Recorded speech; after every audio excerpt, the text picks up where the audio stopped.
తాకట్లో ఉన్న మీ బంగారాన్ని విడిపించి ఆ రోజు ఆన్లైన్ రేటుకి కొంటాం. Sharma gold company.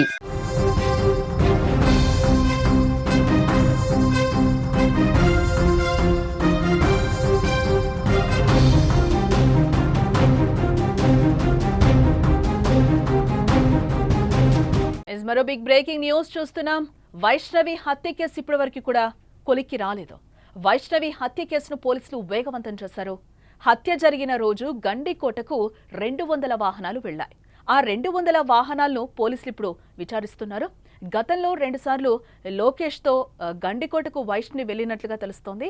Lokesh Vaishnavi Instagram చాట్లో గండికోట ప్రస్తావన వచ్చిందని కూడా పోలీసులు అంటున్నారు. 14వ తేదీ గండికోటకు వెళ్దామంటూ కూడా లోకేష్కు వైష్ణవి మెసేజ్ చేసినట్లుగా కూడా సమాచారం.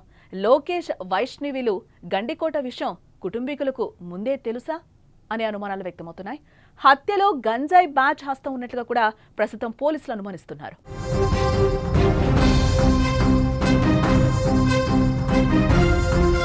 గండికోటలో ఇంటర్ విద్యార్థిని వైష్ణవి హత్య కేసు వారం రోజులైనా ఒక కొలిక్కి రావటం లేదు.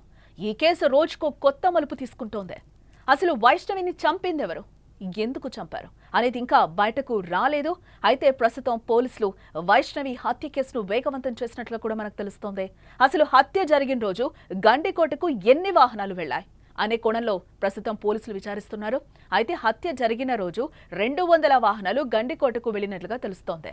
ప్రస్తుతం ఆ 200 వాహనాల్లో ఉన్న వారిని పోలీసులు విచారించే పనిలో పడినట్లుగా కూడా మనకి సమాచారం అయితే అందుతోంది. అయితే పోలీసులు మరో కోణంలో ఈ హత్య కేసులో ఏమైనా గంజాయి బ్యాచ్ హస్తం ఉందా అని పోలీసులు అనుమానిస్తున్నారట. ఒకవేళ గంజాయి బ్యాచ్ హత్య చేసుంటే వైష్ణవిని ఇంత దారుణంగా చంపాల్సిన అవసరం ఏంటి అనేది ఇప్పుడు అందరి ముందున్న ప్రశ్న. మొత్తానికి పోలీసులు ఈ కేసును వేగవంతం చేశారని అయితే అర్థమవుతోంది. ఇదిలా ఉంటే గతంలో కూడా వైష్ణవి లోకేష్తో కలిసి 2 సార్లు గండికోటకు వెళ్ళినట్లుగా మనకైతే సమాచారం అందుతోంది. గండికోట గురించి వారిద్దరు ఇన్స్టాగ్రామ్లో చాటింగ్ కూడా చేసుకునేవారట. అయితే 14వ తేదీ గండికోటకు వెళ్దామని 11వ తేదీనే వైష్ణవి ఇన్స్టాగ్రామ్లో లోకేష్కు మెసేజ్ చేసిందని సమాచారం. ఇదంతా చూస్తుంటే లోకేష్ వైష్ణవి గండికోటకు వెళ్లే విషయం కుటుంబ సభ్యులకు ముందే తెలుసా అనే సందేహాలు కూడా ఇప్పుడు మొదలవుతున్నాయి. ఇక ఇదే అంశానికి సంబంధించి మరింత సమాచారం మా ప్రతినిధి సుదర్శన్ అందించే ప్రయత్నం చేస్తారు. ఎస్ సుదర్శన్. పోలీసుల విచారణ వేగవంతం అయింది, కానీ ఆలస్యం అవడానికి కారణం అది టూరిస్ట్ ప్లేస్ కాబట్టి నెంబర్ ఆఫ్ వెహికల్స్ ఆ రోజు వెళ్ళాయి. అంటే ఎక్కడెక్కడి నుంచో వచ్చినటువంటి వ్యక్తులు కాబట్టి వాళ్ళందరినీ గుర్తించినప్పటికీ పిలిచి వాళ్ళని విచారించడానికి కొంత సమయం పడుతుంది. వాళ్ళలో కొంతమంది సహకరించవచ్చు, కొంతమంది సహకరించకపోవచ్చు కూడా. ఎందుకంటే ఏదో టూరిస్ట్ ప్లేస్ కి వచ్చి ఎంజాయ్ చేద్దామని వాళ్ళు వస్తే కొత్తగా ఈ కేసు ఏంటి, మా మెడకు చుట్టుకోవడం ఏంటి, మేము విచారణకి వెళ్ళడం ఏంటి అనే ఫీలింగ్ కూడా వాళ్ళకు ఉండొచ్చు. కాబట్టి వాళ్ళని కూడా నచ్చజెప్పాలి, వాళ్ళ నుంచి సమాచారం సేకరించాలి. ఈ 200 వెహికల్స్ ఏవైతే ఉన్నాయో వాటిని అనాలిసిస్ చేస్తున్నారు. అంటే వాటిలో 2 వీలర్స్ కావచ్చు, కార్లు కావచ్చు, ఆటోలు కావచ్చు, ఇవన్నీ కూడా 200 వాహనాలే ఉన్నప్పుడు వాటిల్లో ఎంతమంది వ్యక్తులు వెళ్ళింటారో ఆ వ్యక్తులందరి ప్రమేయం పైన వాళ్ళు ఎక్కడి నుంచి వచ్చారు, ఏంటి, గండికోటలో ఎక్కడెక్కడ తిరిగారు, వాళ్ళు తిరిగే ప్రయత్నంలో ఈ అమ్మాయిని ఏమన్నా చూసారా, ఈ అమ్మాయి వాళ్ళ కంటబడిందా అనే కోణంలో కూడా పోలీసులు విచారణ చేస్తూ ఉన్నారు. దీనికి సంబంధించి 4 రకాల ఇన్వెస్టిగేషన్ టీమ్స్ ను అరేంజ్ చేశారు. ఒకటి ఫోరెన్సిక్ టీం ఉంది, వాళ్ళు ఫోరెన్సిక్ సంబంధించినటువంటి ఆ క్లూస్ కి సంబంధించినటువంటి చేస్తున్నారు. మరొకటి క్లూస్ టీం పనిచేస్తూ ఉంది, మరొకటి ఇంట్రాగేషన్ టీం పనిచేస్తుంది, మరొకటి వాహనాల అనాలిసిస్ అంటే సీసీ ఫుటేజ్ ను అనాలిసిస్ చేసే టీం పనిచేస్తూ ఉంది. మొత్తం 4 టీములుగా విడిపోయి ఎవరి పని వాళ్ళు చేస్తూ ఉన్నారు. కాబట్టి కొంత సమయం పడుతుంది. వాహనాలు ఎక్కువగా వచ్చాయి, ఆ రోజు జనం ఎక్కువగా వచ్చారు కాబట్టి. ఇక్కడే మనకు ఇంకొక సందేహం కూడా కలుగుతుంది. 200 వాహనాలు ఉంటాయంటే కనీసం దాంట్లో ఒక 400-500 మంది జనము ఆ రోజు గండికోటలో ఉండి ఉంటారు, టూరిస్టులు. అంతమంది జనం ఉన్నప్పుడు పట్టపగులే ఆ అమ్మాయిని అంత దారుణంగా కొట్టి చంపితే ఎవరికి తెలియకుండా ఉంటుందా అన్నది కూడా ఇప్పుడు ఒక మిస్టరీగానే మారింది. అయితే దొరుకుతూ ఉంది లీడు, మళ్ళీ మిస్ అవుతూ ఉంది. ఎగ్జాక్ట్ ఎవరు చంపారన్న దాని మీద అవగాహన లేదు. సరే, కుటుంబ సభ్యులను అనుమానిస్తున్నారు. వాళ్ళను విచారణ పిలిచినప్పుడు వాళ్ళు చాలా కాన్ఫిడెంట్ గా చెప్తున్నారు, మా బిడ్డను మేమెందుకు చంపుకుంటాము అని. కాబట్టి కుటుంబ సభ్యులను అంతకన్నా ప్రోయాక్టివ్ గా వెళ్ళి విచారించే పరిస్థితి పోలీసులకు లేదు. వెళ్ళినా కూడా అది బూమరాంగ్ అయ్యే అవకాశం ఉంటుంది. కాబట్టి ఇప్పుడు పోలీసుల లక్ష్యం అంతా కూడా డైరెక్ట్ హత్యలో ఎవరు పాల్గొన్నారో వాళ్ళను పట్టుకుంటే, పాత్రధారులను పట్టుకుంటే తర్వాత సూత్రధారుల పేర్లు వాళ్ళ ద్వారానే చెప్పించి వాళ్ళని అదుపులోకి తీసుకోవాలనేది పోలీసుల ప్లాన్. అయితే చంపిన వాళ్ళలో ఇప్పుడు సుపారీ బ్యాచ్ ఉంటుంది, కనీసం 3-4తో కూడినటువంటి ఒక బ్యాచ్ ఈ అఘాయిత్యానికి పాల్పడ్డారు, వాళ్ళే అంతకులు అనే కోణంలో పోలీసులు అనుమానిస్తున్న నేపథ్యంలో పాత రికార్డులన్నీ కూడా ఇప్పటికే పాత నేరస్తుల రికార్డులు వెరిఫై చేస్తూ ఉన్నారు.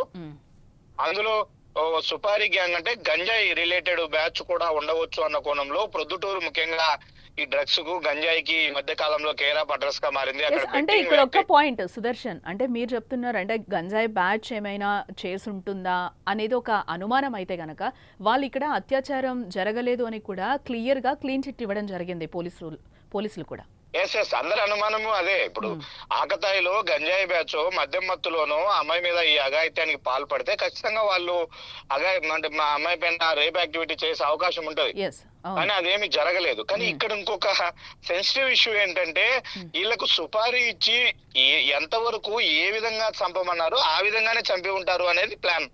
ఓకే, కాబట్టి ఆ అమ్మాయి వాళ్ళ సొంత బంధువు కాబట్టి సపోజ్ మనం ఒకసారి కుటుంబ సభ్యుల కోణంలో అనుమానం వ్యక్తం చేస్తే వాళ్ళు వాళ్ళ అమ్మాయి పైన ఇట్లా అఘాయిత్యం చేయడానికో ఇంకో దానికో వాళ్ళు అంగీకరించారు. కాబట్టి ఎంతవరకు టాస్క్ కంప్లీట్ చేయాలో అంతవరకే చేసి వాళ్ళు ఏ విధంగా పరారవ్వాలి ఏంటి అనే స్కెచ్ కూడా వాళ్ళే గీసుకున్నారు. వీళ్ళు ఆ రోజు ఎలాంటి డైరెక్షన్ ఇవ్వలేదు. మనం ఫస్ట్ నుంచి ఎక్స్పెక్ట్ చేస్తున్నది గండికోటకు 14వ తేదీన వైష్ణవి వెళ్తుంది లోకేష్ తో కలిసి అని మాకు ఉదయం కాలేజీ నుంచి ఫోన్ వచ్చినాకే తెలిసింది అనేది కుటుంబ సభ్యుల వాదన. అంటే ముందే తెలిసిందా? అంత తక్కువ టైంలో ఒక సుపారీ గ్యాంగ్ ను పికప్ చేసుకోవడానికో వాళ్ళని అక్కడికి పంపించడానికో సమయం ఉండదు ఎవరికైనా చంపాలనే వాళ్ళకు. ఇక్కడ ఇంకొక లీడ్ పాయింట్ మనకి ఏం దొరుకుతుంది అంటే 11వ తేదీనే ఇన్స్టాగ్రామ్ లో వైష్ణవి లోకేష్ కు మెసేజ్ పెట్టింది. అవును, 14వ తేదీ మా బ్రదరు చెన్నై వెళ్తున్నాడు పని మీద, ఆ రోజు నన్ను ఎవరు డ్రాప్ చేయరు కాలేజీకి, నాకు నేనుగా కాలేజీకి వస్తాను కాబట్టి నువ్వు నన్ను కాలేజ్ దగ్గర పికప్ చేసుకుంటే ఇద్దరం కలిసి గండికోటకి వెళ్దాము అని వాళ్ళిద్దరు చాటింగ్ చేసుకున్నారు. ఆ చాటింగ్ 3వ వ్యక్తికి తెలిసి ఉండవచ్చు. కాబట్టి ఇదంతా ప్లాన్ చేసుకోవడానికి స్కెచ్ రెడీ చేసుకోవడానికి వాళ్ళకి ఒక 3 రోజుల సమయం. అంటే ఇక్కడ 3వ వ్యక్తి ఎవరు అనేదే ఇప్పుడు అనుమానాలు రేకెత్తిస్తుంది అనుకోవచ్చు అంటారా? ఎస్, మనం ఎవరి మీద ఆరోపణ ఇప్పుడు చేయడానికి మన దగ్గర ఎవిడెన్స్ లేదు, కానీ ఈవెన్ పోలీసులు కూడా ఆ యాంగిల్ ఎవరు చెప్పట్లేదు. కానీ బట్ ఇప్పుడు లోకేష్ కు క్లీన్ చిట్ ఇచ్చారు, ఆరోపణలు ఎదుర్కొంటున్న కుటుంబ సభ్యులను ఇప్పటికీ కూడా విచారిస్తూ ఉన్నారు, వాళ్ళు సహకరిస్తూ ఉన్నారు. కాబట్టి ఇంకా థర్డ్ పర్సన్స్ కి ఎవరికి అంత అవకాశం ఉండదు, అవసరం ఉండదు అనేది ఒక యాంగిల్. కాబట్టి తేలిందాక కూడా మనం కుటుంబ సభ్యులను కూడా ఇది విషయం అని మనం చెప్పలేము. కాబట్టి కేసు ఇన్వెస్టిగేషన్ నడుస్తూ ఉంది. నేరుగా హత్యలో పాల్గొన్నటువంటి అంతకులను గుర్తించిన తర్వాతే వాళ్ళు ఇచ్చేటువంటి సమాచారం మేరకే ఒకసారి సీన్ అంతా కూడా రీకన్స్ట్రక్ట్ చేసుకుంటారు. తర్వాత వాళ్ళకి ఎవరు సుపారీ ఇచ్చారు, ఎవరు వాళ్ళని అక్కడికి వెళ్ళమని చెప్పారు, చంపమని చెప్పారు అనే కోణాలన్నీ కూడా బయటకు వచ్చే అవకాశం ఉంటది. ఇప్పుడు వాళ్ళు చంపేసిన తర్వాత ఎటు పారిపోయారో తెలియట్లేదు, వాళ్ళు ఎక్కడ దాక్కున్నారో తెలియట్లేదు, ఎవరు పార్టిసిపేట్ చేశారో తెలియట్లేదు. కాబట్టి వాళ్ళని పట్టుకోవడం కోసం పోలీసులు అన్ని విధాలుగా ప్రయత్నాలు చేస్తున్నారు. అంటే మొన్న కూడా అంటే సుదర్శన్ మొన్న మనం మాట్లాడినప్పుడు కూడా సీన్ రీకన్స్ట్రక్షన్ చేస్తున్నారు. మొదటి నుంచి కూడా అందరినీ కూడా అనుమానితులందరినీ కూడా మళ్ళీ ఫస్ట్ నుంచి కూడా పోలీసులు విచారిస్తున్న పరిస్థితులు అయితే మనకి కనిపించాయి. ఈ రోజు కొత్తగా తెరపైకి వచ్చిందో ఒక ఇన్స్టాగ్రామ్ చాట్, దాంతోపాటు ఆ రోజు గండికోట టూరిస్టులు ఎవరైతే వచ్చారో వాళ్ళందరినీ కూడా వెహికల్స్ 200 వెహికల్స్ వచ్చాయి, వాళ్ళందరినీ కూడా విచారణ చేపడుతున్నారు అనేది మీరు చెప్తున్న నేపథ్యంలో ఈ 200 వెహికల్స్ వాళ్ళందరూ కూడా అక్కడికి వచ్చిన వాళ్ళు ఎవరైనా ఇప్పటి వరకు విచారణకి సపోర్ట్ చేశారా, వాళ్ళు ఏమైనా చెప్తున్నారా? అంటే ఈ కేసులో ఇప్పటి వరకు ఏమైనా పురోగతి సాధించామని పోలీసులు అనుకుంటున్నారా ఏంటి? లీడ్ అయితే దొరకట్లేదు, కానీ విచారణ అయితే జరుగుతుంది. అది ప్రాసెస్ అయితే ఉంది ఆన్ గోయింగ్. ఎందుకంటే ఆ 200 వెహికల్స్ లో వాళ్ళను పిలిపిస్తూ ఉన్నారు, వాళ్ళ డేటా తీసుకుంటున్నారు, వాళ్ళని అనేక విధాలుగా క్వశ్చన్స్ చేసి వాళ్ళ నుంచి కూడా సమాచారం రాబడుతున్నారు. ఈ ప్రక్రియ జరుగుతుంది ఒకవైపున. ఇప్పుడు పోలీసుల ముందున్నది ఫస్ట్ ఆఫ్ ఆల్ ఏదైతే సీసీ ఫుటేజ్ లో రికార్డ్ అయ్యాయో అక్కడ ప్రత్యక్షంగా గండికోటలోకి ఎంటర్ అయ్యారు అనే వ్యక్తులు ఎవరైతే లిస్ట్ ఉందో ఆ లిస్ట్ వెరిఫై చేయాలి. వాళ్ళ ముందు ఉన్నటువంటి ఫస్ట్ అనుమానం.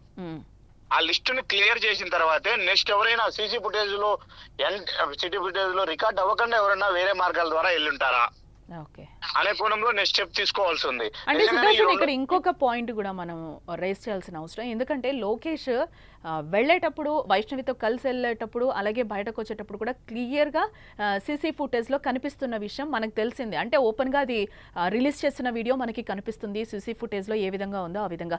అంటే ఇప్పటి వరకు రిమైనింగ్ ఆ అమ్మాయి ఆ 2 అవర్స్లో ఏమైంది వైష్ణవి అనేది ఇప్పటి వరకు అంతుపట్టని విషయంగా తెలుస్తుంది. అంటే ఇక్కడ ఎక్కడ కూడా పోలీసు వాళ్ళకి ఇంతవరకు క్లూస్ దొరకలేదా, ఇంతవరకు ఎవిడెన్స్ అంటే సీసీ ఫుటేజ్ లాంటివి ఏమీ దొరకలేదని మనం అనుకోవాలంటారా? లేవు, సీసీ ఫుటేజ్ లేవు. ఇప్పుడు టోల్ గేట్ దగ్గర ఒకటి ఉంది, గండికోట కోటగుమ్మం దగ్గర ఒక సీసీ ఫుటేజ్ ఉంది. లోపల హరిత హోటల్ దగ్గర ఒకటి ఉందని ఎస్పీ గారు చెప్తున్నప్పటికీ అది పనిచేయట్లేదని మనకున్నటువంటి సమాచారం. పనిచేసినా కూడా అది రంగనాయక స్వామి ఆలయం పరిసరాల్లో ఏం జరుగుతుందో ఆ సీసీ ఫుటేజ్ లో క్యాప్చర్ అయ్యే అవకాశమే లేదు. కాబట్టి కోటగుమ్మం దగ్గర ఉన్నటువంటి సీసీ ఫుటేజ్ దాటుకున్న తర్వాత గండికోటలో ఏం జరిగిందనేది ఎలాంటి ఎవిడెన్స్ లేదు. ప్రత్యక్ష సాక్షులన్నా చెప్పాలి, లేదంటే అక్కడ ఉన్న సెల్ఫీలో వీడియోస్ తీసుకున్న వాళ్ళన్నా చెప్పాలి.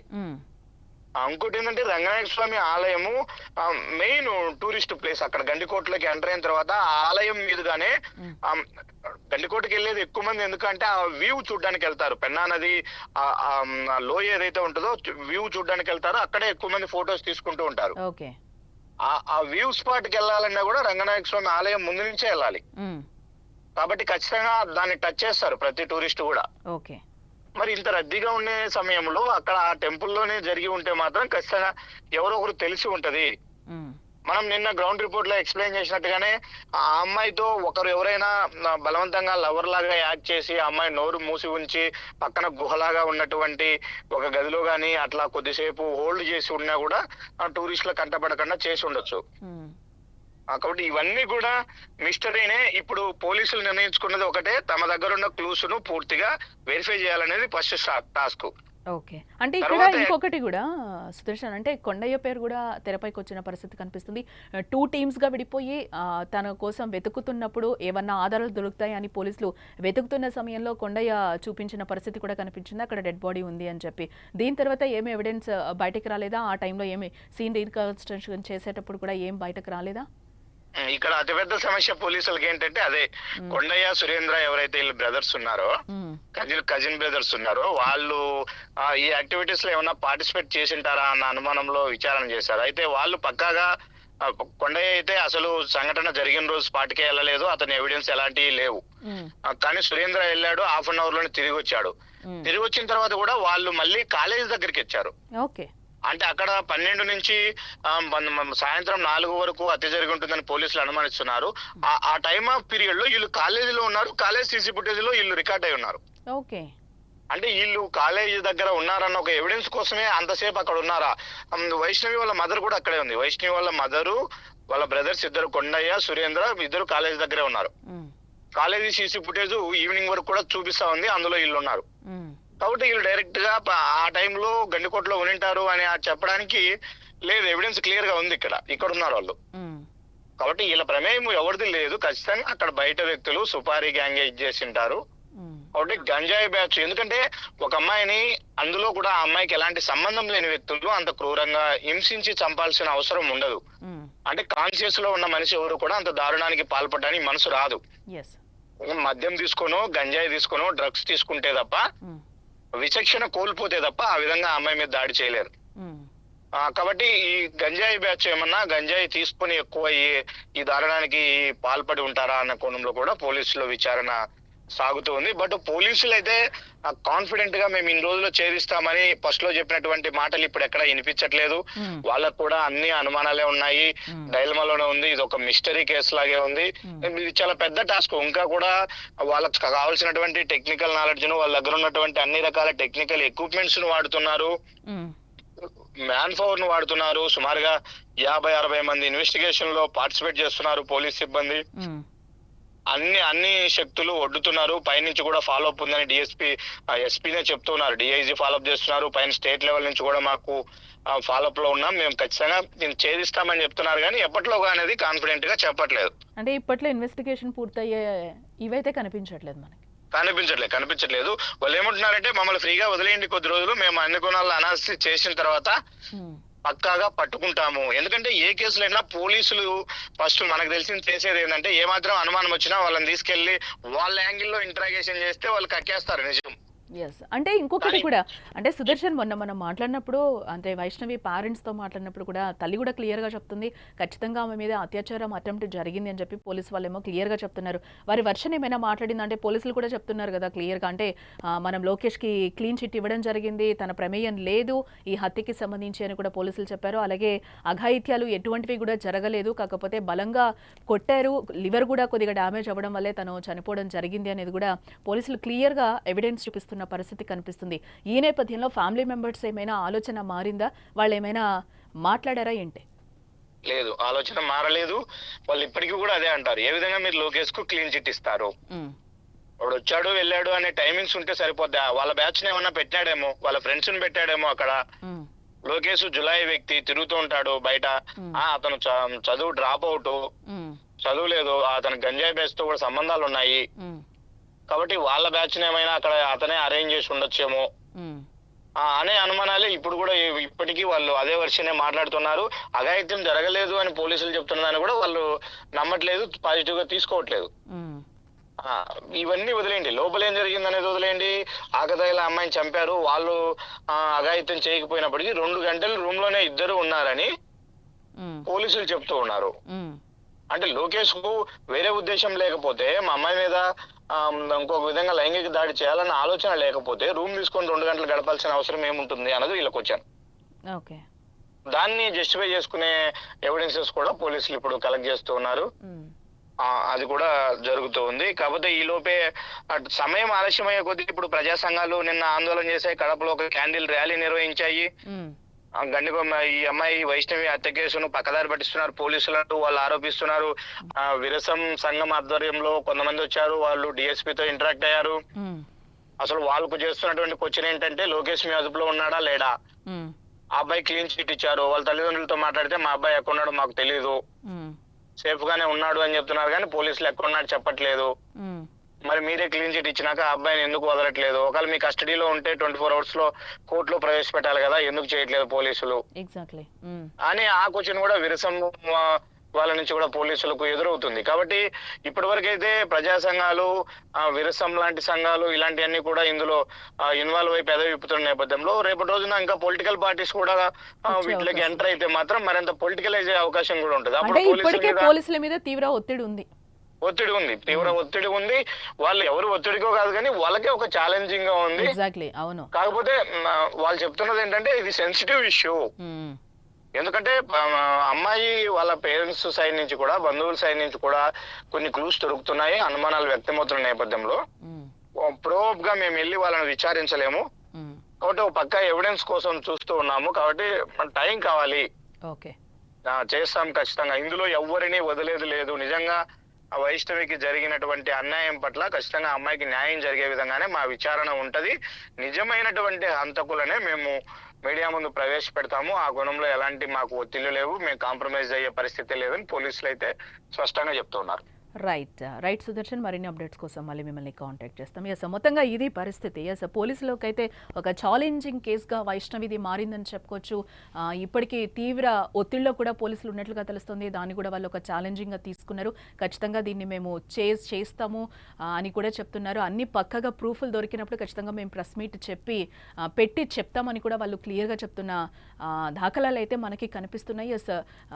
గండికోట ఇంటర్ విద్యార్థిని వైష్ణవి హత్య కేసు వారం రోజులైనా కూడా ఒక కొలిక్కి రాలేదు.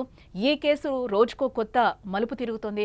అసలు వైష్ణవిని చంపిందెవరు, ఎందుకు చంపారు అనేది ఇంకా బయటకి రాలేదు. అయితే ప్రస్తుతం పోలీసులు వైష్ణవి హత్య కేసును వేగవంతం చేశారు. పురోగతి ఎంతో కొంత సాధించాలి అని దీంట్లో కూడా పోలీసుల మీద కూడా తీవ్ర ఒత్తిడి ఉంది.